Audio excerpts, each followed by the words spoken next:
मुंबई में 19 साल की एक हिंदू लड़की ने अपने ही मुस्लिम सीनियर पर बेहद गंभीर आरोप लगाए हैं। आरोप लगाया है कि कंपनी के व्हाट्सएप ग्रुप से नंबर निकाला, फिर गंदे फोटो वीडियो भेजे और फिर रिलेशन बनाने का दबाव बनाया। मामला मुंबई के महालक्ष्मी इलाके की एक नामी कंपनी का है, जहां पीड़िता टेलीकॉलर के तौर पर काम करती थी। आरोप है कि 21 अप्रैल को उसके फ़ोन से एक अनजान व्हाट्सएप मिस कॉल आया।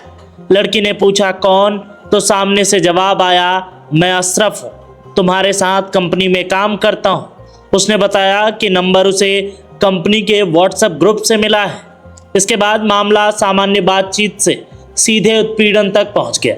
शिकायत के मुताबिक अशरफ सिद्दीकी ने लड़की को व्हाट्सएप पर अश्लील फोटो और वीडियो भेजे, अभद्र टिप्पणियां की और अगले दिन फिर वही हरकत दोहराई।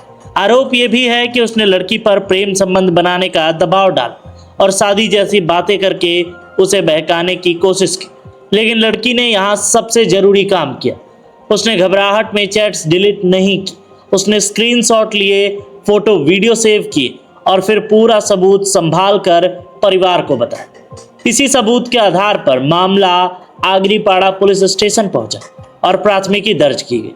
प्राथमिकी में एक और भी गंभीर दावा सामने आया। पीड़िता के परिवार के मुताबिक आरोपी ने कहा था कि वह साथ काम करने वाली दूसरी हिंदू लड़कियों के साथ भी ऐसा कर चुका है। इसी वजह से परिवार ने इस मामले को सिर्फ ऑनलाइन उत्पीड़न तक नहीं समझा, बल्कि बेहद गंभीर पैटर्न मानते हुए पुलिस कार्रवाई की मांग की। पुलिस ने भी इस मामले को गंभीर मानते हुए आरोपी की लोकेशन ट्रेस की और उसे गुरुवार की देर रात गिरफ्तार कर लिया और उसका मोबाइल फोन जब्त कर लिया। अब पुलिस फोन और चैट्स की जांच कर रही है ताकि यह पता चल सके कि आरोपी कितना बड़ा है और इसमें और कौन कौन सी लड़कियां प्रभावित हुई। इस केस की सबसे बड़ी सीख यही है कि ऑफिस हो, कॉलेज हो या हो सोशल मीडिया, कोई भी आपके नंबर का गलत इस्तेमाल करे, अश्लील सामग्री भेजे या दबाव बनाए तो चुप मत रहिए। स्क्रीनशॉट रखिए, चैट सेव कीजिए और भरोसेमंद परिवार को बताइए और साथ ही तुरंत पुलिस या साइबर सेल में शिकायत कीजिए, क्योंकि ऐसे मामलों में डर नहीं, सबूत और समय पर कार्रवाई ही सबसे मजबूत जवाब होता है। मैं वहाँ पर एज अ टेलीकॉलर थी, वहाँ पे कॉलिंग के लिए काम करती थी। तो वहाँ पर ही पहचान हुई थी, लेकिन हम बात नहीं करते थे कभी एक दूसरे के साथ में। ग्रुप के थ्रू उसने मेरा नंबर निकाला और ग्रुप के थ्रू नंबर निकालने के बाद वो गंदे गंदे वीडियोस और फ़ोटो सेंड करता था। और इवन वो ये भी बोला है कि मैं जहाँ चाहिए वहाँ लेके जाऊँगा, जो चाहिए वो दिला दूँगा, सिर्फ आप मेरे साथ रहो। बाहर जाने की बातें करता था, यही सब बातें होती थी। और वो हरेसमेंट भी बहुत किया है, गंदे गंदे वीडियोस जो भेजता था वो ये भी बोलता था कि मैं ये कर लूँगा, देखो कुछ अगर हो भी गया, फिजिकली भी हो गए, तो फिर मैं तुम्हारे साथ ही रहूँगा हमेशा, कभी छोड़ के नहीं जाऊँगा। किस तरह से धर्म बदलने की बात करता था, क्या कहता था? वो सिर्फ इतना ही बोलता था कि मैं अगर शादी कर लिया तुमसे तो फिर मैं कभी तुम्हें ये नहीं बोलूँगा कि तुम ये हिंदू धर्म छोड़ दो या फिर कलावा मत पहनो या फिर मंदिर मत जाओ। मैं हमेशा तुम्हें सपोर्ट करूँगा, चाहिए तो मैं तुम्हारे साथ मंदिर जाऊँगा, चाहिए तो मैं तुम्हारे साथ में कलावा पहन लूँगा, ये सब बोलता था वो। और ये इवन इसने ये भी बोला है कि मेरे चाचा की खुद वाइफ है जो कि हिंदू है, 3 वाइफ है, 2 मुस्लिम है और 1 हिंदू है, तो इतना क्या प्रॉब्लम है, कास्ट को लेके कौन मैटर करता है अभी के लिए। आपने कब ऐसा समझा कि फादर को बताना जरूरी है? जिस दिन मैसेज आया उसी दिन। और कोई फ्रेंड्स आपके? मेरे 2 फ्रेंड्स हैं जिनके साथ सेम सीन हो चुके हैं। दादा, आपका नाम क्या है और आप लोग यहाँ पर किस लिए इकट्ठा हुए? मेरा नाम है रविंद्र दाभोलकर, मैं यहाँ ही नज़दीक में परेल में रहता हूँ। आज यहाँ पे जो विषय हुआ, जो विषय कुछ दिन पूर्व नासिक में TCS कंपनी में जो हुआ था, जो जिसको हम कॉरपोरेट जिहाद कहते हैं, जो ये जिहादी मानसिकता के लोग ये जो षड्यंत्र कर रहे हैं, यही विषय आज मुंबई में, नासिक के बाद मुंबई में पहले बार हुआ।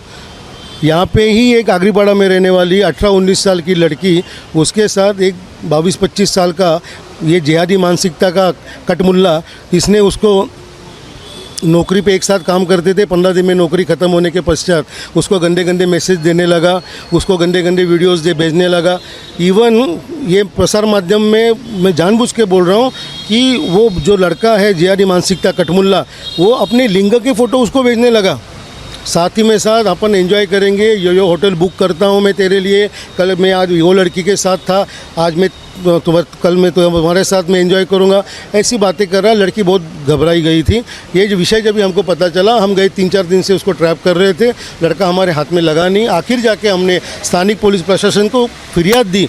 जब भी पुलिस प्रशासन ने उनके माध्यम से उसको बुलाया, अरेस्ट किया है, उसकी FIR दर्ज हुई है। अभी FIR में जो धाराएं लगी हुई हैं वो धाराएं थोड़ी सी और सख्त लगनी चाहिए, इसके लिए हमारा आग्रह है।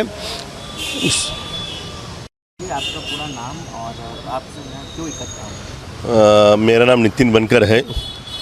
जैसे कि आपको पता है, गए हफ्ते में अमरावती में एक ऐसा हादसा हुआ था। एक विशिष्ट समाज का लड़का विशिष्ट समाज के लड़कियों को गुमराह करके उनका सेक्सुअल हरेसमेंट करता था और ब्लैकमेल करता था। वैसे वारदात आज मुंबई में हुई। अग्रीपाड़ा पुलिस स्टेशन में आज एक FIR दखल हुआ। जो हमारे दोस्त है दिनेश करके, उनकी एक लड़की है 19 साल की, उसके साथ में 15 दिन से काम करने वाला एक अशरफ नाम का लड़का, उसको जब नौकरी से जब ये हुए, दोनों अलग हुए, तो उसको व्हाट्सएप के द्वारा मैसेज भेजने लगा। उसमें अश्लील मैसेज भेजने लगा, खुद के लिंक का फ़ोटो भेजा उसने, और तुम्हारे यूनि का फ़ोटो भेज दो मेरे को, और अपन होटल में जाएंगे, सेक्स करेंगे, इसमें अगर कुछ प्रॉब्लम आएगा तो ओरल सेक्स करेंगे, ऐसा गलत मैसेज उसको भेज रहा था।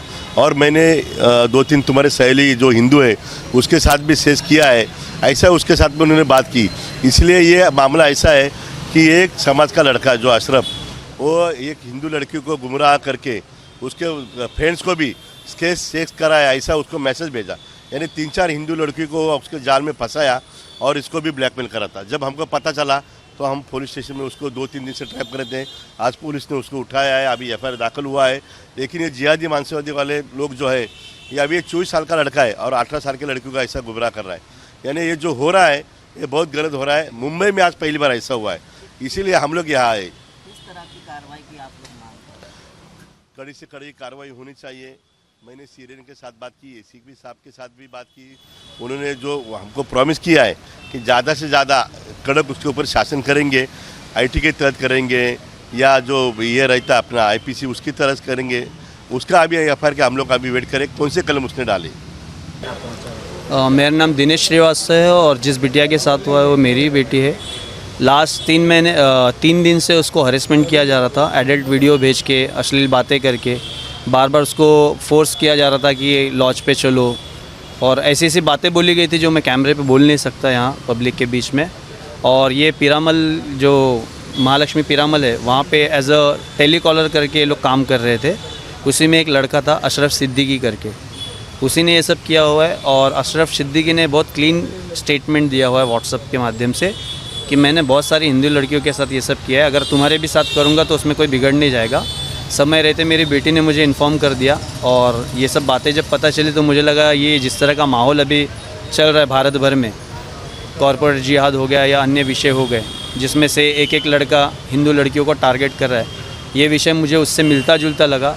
इसलिए पुलिस की सहायता से और संगठन की सहायता से इसका पर्दाफाश करने के लिए हम लोग ने 3-4 दिन से इसके पीछे फॉलोअप ले रहे थे, और आज जाके वो लड़का पकड़ा गया और अभी पुलिस हिरासत में है। और FIR के लिए जिस तरह की हमने प्रयत्न किया था कि होना चाहिए सारी बारीकी से, तो वो सब हुआ है।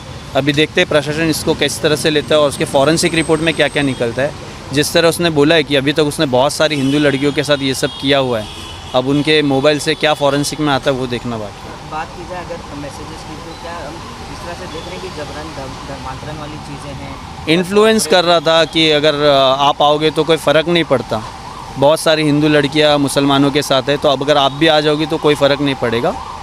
और इस तरह का उसने स्टेटमेंट दिया है जिसके एविडेंसेस हम लोग ने पुलिस डिपार्टमेंट को दिया हुआ है। और फोर्सफुली या स्वीटफुली आप बोलो उसको, ये बहलाया फुसलाया जा रहा था, आप कैसे भी रहो हमें चलेगा, अपन शादी कर लेते हैं। मतलब 3 दिन में कोई लड़का शादी तक कैसे पहुँच सकता है। और आज उसने डिमांड किया था, जब हम लोग आज उसको पकड़ने की प्रयत्न कर रहे थे, उसने आज डॉकयार्ड रोड में उसको बुलाया था, लेकिन डॉकयार्ड रोड पे जब हम लोग गए तो वहाँ पे नहीं मिला, और उसके बाद जब ट्रैप लगाए तो वो शिवड़ी में मिला, और फिर अभी ये अरेस्ट किया गया है। किस तरह की कार्रवाई की मांग कर रहे हैं आप? मेरी सरकार से और प्रशासन से ये मांग रहेगी कि इसकी बारीकी से जांच की जाए, इसके पीछे कौन कौन है, किस तरह से इसके पास उन लड़कियों के नंबर पहुंच जाते और अधिकतर लड़कियां हिंदू ही क्यों है। पीरामल की एक दूसरी साइट चल रही है माझगांव में, वहाँ मैंने जाके देखा तो अधिकतर लड़के वो मुसलमान हैं और अधिकतर लड़कियां वो हिंदू है। ऐसा क्यों?